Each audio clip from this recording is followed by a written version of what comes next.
Jak zbudować zespół, który zamiast problemów generuje świetne wyniki? Pamiętam dokładnie, jak wiele lat temu pracowałem w firmie, w której głównym dyrektorem był człowiek i motywował nas w taki sposób do pracy. Bo jak jedziecie na zewnętrzne zlecenie, to możecie wrócić z większą liczbą narzędzi, ale nigdy z mniejszą. Ja tak słuchałem i się zastanawiam, o co tutaj chodzi. Bo ten człowiek, świadomie lub nie, budował w nas takie przekonanie i budował w całej organizacji przyzwolenie na to, że można kraść. Ale to miało swoje konsekwencje, bo to jego przyzwolenie budowało coś, co się tak z korporacyjnego języka nazywa kulturę organizacyjną. To znaczy on budował taką kulturę wewnątrz firmy, że pewne rzeczy można, a pewnych rzeczy nie można. I oczywiście to miało konsekwencje, no bo jak on mówił, że można kraść, no to potem ludzie zaczęli kraść dość dużo. A on był zaskoczony, dlaczego oni kradną. No to ja mówię, słuchaj, no kradną, bo im na to pozwalasz, ale ja im tylko pozwalam na to, żeby kradli na zewnątrz. I gdy to wypowiedział, nagle chyba doznał błysku, to jest takie zjawisko w psychologii, że go olśniło, co on właśnie robi. Ale ta krótka historia ma nas prowadzić do tematu, którym będziemy się dzisiaj zajmować, czyli do tematu kultury organizacyjnej, czyli sposobu, w jakim funkcjonujemy wewnątrz organizacji, zasad, reguł, jakichś ustaleń, które powodują, że my funkcjonujemy tak albo inaczej. Bo dzięki kulturze organizacyjnej możemy zbudować zespół, który albo generuje bardzo dużo problemów, albo zamiast problemów generuje świetne wyniki. Zapraszam.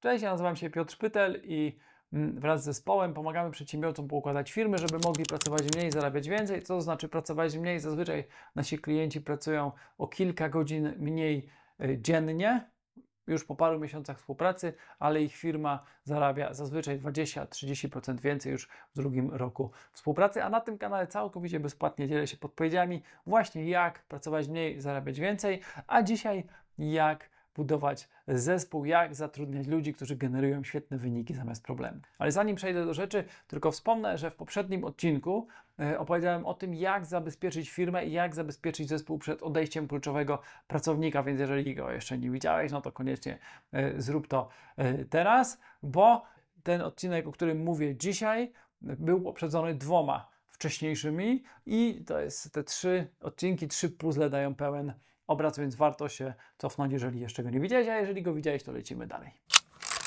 Jak już wcześniej wspomniałem, kultura organizacyjna to jest taki twór, takie zjawisko, które kumuluje zasady, wartości, różne przekonania, którymi kierujemy się w firmie. I ten przykład, który wcześniej podałem, no, był taki dość negatywny, natomiast można podać też pozytywny przykład, bo jest część firm, które są i ludzi w tych firmach, którzy są uczciwi, którzy są rzetelni i terminowi. Mamy niestety też takich, którzy są przeciwnością tego, o czym przed chwilą powiedziałem.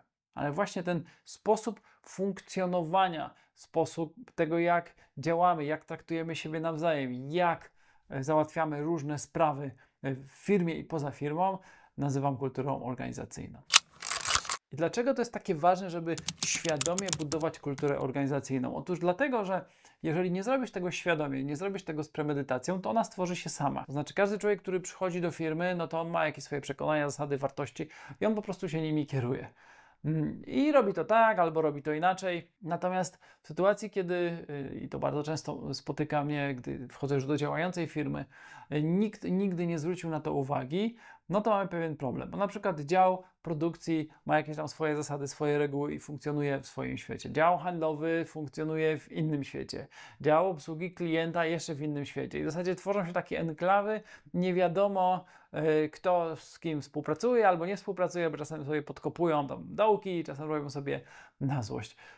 Natomiast jeżeli mamy w całej firmie ustalony zestaw reguł, zasad i wartości, którymi się kierujemy, no to jest nam dość łatwo po prostu działać w synergii. Dodatkowo jest nam łatwo budować zespół, który przychodzi do pracy nie tylko dla pieniędzy, bo jak wiadomo, jak ktoś przychodzi tylko dla kasy, to jest trochę takim niewolnikiem, a z niewolnika nie ma dobrego pracownika, ale ktoś przychodzi do pracy dla czegoś więcej niż tylko wynagrodzenia, dla czegoś więcej niż tylko pieniądze i wtedy jego zaangażowanie jest dużo większe niż tylko takie, żeby zrobić i się nie narobić, a zarobić.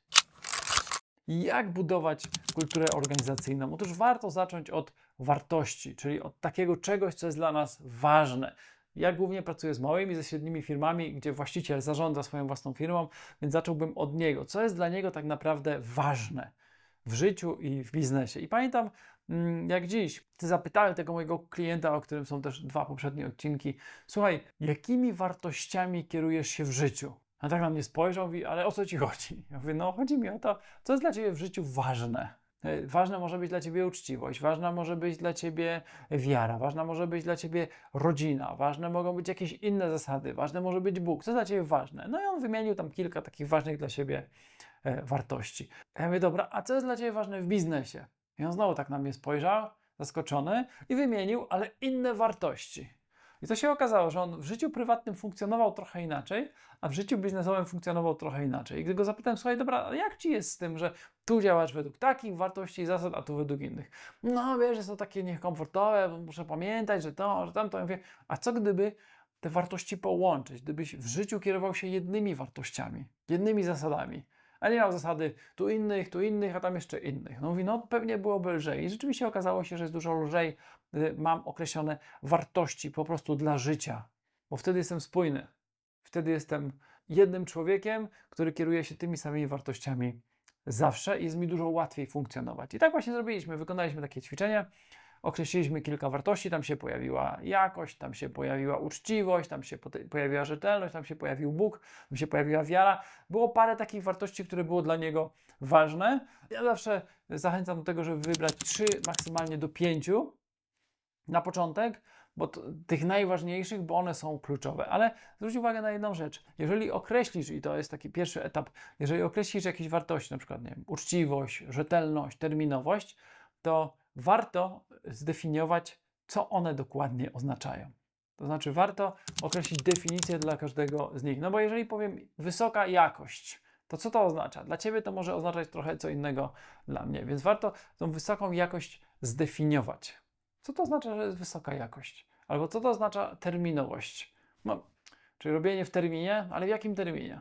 Ja znam firmy, które mówią, my jesteśmy terminowi i dostarczamy dokładnie w dniu i o godzinie, na którą się umówiliśmy. A inni mówią, ale my jesteśmy terminowi i dostarczamy dzień przed tym, jak się umówiliśmy. Okay? Robimy wszystko, żeby klient dostał to, czego od nas chce szybciej niż się umówiliśmy, niż mu się wydawało, że mógłby dostać. Więc warto dokładnie zdefiniować każdą z tych wartości. W momencie, kiedy zdefiniujesz każdą z wartości, no oczywiście trzeba ją przekazać do pracowników, trzeba im wyjaśnić, skąd one się wzięły, jaki mają cel, dlaczego są dla nas ważne. I po jakimś czasie będziesz mieć z tego korzyści. Jakie? Przede wszystkim, gdy pracownicy zrozumieją, o co chodzi, od razu będziesz miał filtr, kto chce działać według tych wartości, czyli kto chce nadal z tobą współpracować, a kto absolutnie tego nie chce. Bo będą ludzie, którym się to nie będzie podobać. Jak to terminowo? Przecież zawsze robiliśmy, jak chcieliśmy, a teraz mamy robić na dzień przed.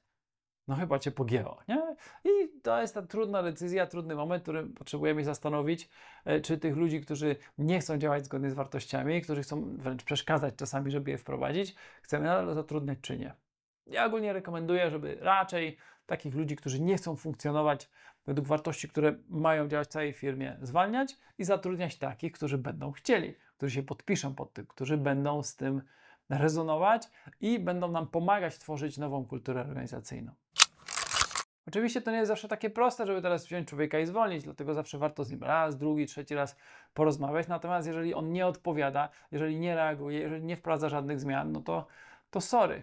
Po prostu należy to zrobić. Ale dlaczego? Dlatego, że jeżeli ty zakomunikujesz, przedstawisz pracownikom, jakie są zasady gry i część z ludzi nie będzie przestrzegać tych zasad gry, no to niestety pozostali to zobaczą, powiedzą, no bez sensu, no to są jakieś zasady gry, my tutaj się staramy, angażujemy się, żeby je wprowadzić w życie, a tamci mogą to olewać, więc my też będziemy to olewać. Nie? Znowu spada zaangażowanie, spada entuzjazm do pracy, spada zaufanie do ciebie jako do szefa, no bo ty nie potrafisz tego przypilnować. Dlatego nie chcesz dopuścić takiej sytuacji, więc jeżeli określisz te wartości, zasady funkcjonowania i ktoś będzie je łamał, po prostu twoim zadaniem jest zrobić z tym porządek. I podobna sytuacja miała miejsce u klientów, właśnie u tych, o których wcześniej mówiłem. Ci pracownicy, ci super ekstra specjaliści, którzy błądzili w firmie, oni po prostu nie chcieli funkcjonować według wartości, które określiliśmy. Nie chcieli funkcjonować według nowych zasad, które zdefiniowaliśmy. No i w konsekwencji zostali zwolnieni. Ale jak to wpłynęło na zespół? Mówiłem o tym wcześniej. 20% skok, dosłownie skok wydajności. A jak to zaprezentowało dla biznesu? Plus 40% do rentowności. Okay? Czyli ludzie byli dużo bardziej zaangażowani, dużo bardziej sprawni, szybcy. Dodatkowo jeszcze zmieniliśmy aspekt taki biznesowy, jakby zleceń, trochę zmieniliśmy zlecenia, ale w konsekwencji to wszystko dało 40% wzrost rentowności w ciągu zaledwie roku. Natomiast wracając trochę do początku filmu, jak zatrudniać świetnych ludzi, kultura organizacyjna nie służy do tego, żeby zwalniać ludzi, czy tylko zwalniać ludzi. Kultura organizacyjna służy do tego, żeby zatrudniać świetnych ludzi.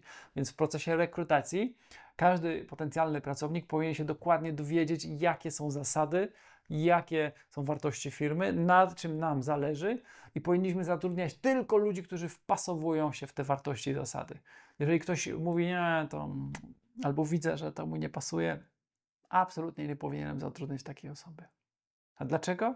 Dlatego, że jeżeli ktoś nie podpisze się pod tymi zasadami, wartościami, to po prostu wewnętrznie będzie rozwalał Twoją czy moją organizację. To będzie generować bardzo dużo problemów. Więc my nie chcemy zatrudniać i nie chcemy świadomie generować sobie problemów.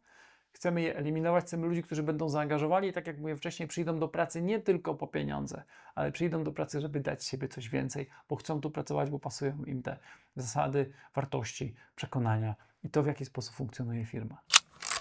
Podsumowując, jak zbudować zespół marzeń? Po pierwsze, zdefiniuj wartości, którymi ma się kierować Twoja firma. Na początek 3-5, no, maksymalnie 10 wartości i zasad, które chcesz, żeby obowiązywały w firmie. 2. Każdą z tych wartości zdefiniuj, to znaczy napisz, co ona dokładnie oznacza. 3. Przedstaw je swoim pracownikom i wyjaśnij, do czego dokładnie służą i skąd się wzięły. 4. Trzymaj się tych zasad, wymagaj ich od innych, przede wszystkim wymagaj ich od siebie. I 5. krok, podczas czy to zwalniania, czy zatrudniania, kieruj się tymi wartościami, kieruj się tymi zasadami i nie odstępuj ich na krok. I dlaczego nie warto, nie opłaca się absolutnie od nich odstępować na krok? Bo jeżeli będziesz konsekwentnie się ich trzymać, to możesz osiągnąć 20% wzrost zaangażowania, a czasem nawet większy i 40% wzrost rentowności. To po prostu jest możliwe. Ale żeby to zrobić, potrzebujesz mieć zaangażowany, świetny zespół. A jeżeli chcesz zbudować nową kulturę organizacyjną w Twojej firmie, chcesz zbudować świetny zespół, który nie przychodzi do pracy tylko dla pieniędzy, ale dla czegoś więcej, no to możemy się skonsultować, możemy na ten temat porozmawiać. Link do umówienia się na takie spotkanie znajduje się w opisie do tego filmu. Wystarczy, że klikniesz w link, umówisz się na konkretny dzień i godzinę, pogadamy i sprawdzimy, na ile będę w stanie Ci pomóc. Tymczasem bardzo Ci dziękuję. Do zobaczenia. Cześć.